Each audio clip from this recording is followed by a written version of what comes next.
avant. Après, je suis sur le cul. Mais je vais me foutre en l'air. C'est phénoménal. Alors, je viens de voir une fonction. Je la connaissais, j'en avais déjà entendu parler, mais je l'avais jamais expérimenté. C'est la fonction d'agrandissement génératif. En fait, ça te permet, à partir d'une image, de pouvoir l'étendre sans avoir l'image d'origine, forcément. Et je vais vous montrer un exemple pour que vous puissiez comprendre ce que je dis. Donc là, vous voyez, donc ça c'est une image, c'est un mariage qu'on a filmé. En fait, j'ai envie de faire une miniature que je vais pouvoir faire en mode paysage, comme ça, un peu à la mode Netflix. Sauf que mon image ici, bah, elle est en portrait, là où il me faut une image en paysage. Et j'ai agrandi le cadre et j'ai demandé à l'IA de me compléter l'image. Et au bout d'une dizaine de secondes, voici ce qu'elle m'a fait.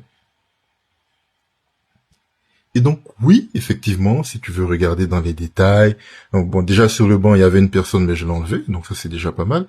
On peut regarder, on peut trouver des trucs ça et là qui sont un peu incohérents, mais de loin comme ça, quand on se place, eh ben, on voit pas vraiment les trucs, quoi. Ça marche bien. Au niveau des feuilles ici, c'est cohérent. Je suis sur le cul. Je savais pas que ça marchait aussi bien. Alors, c'est avec Photoshop.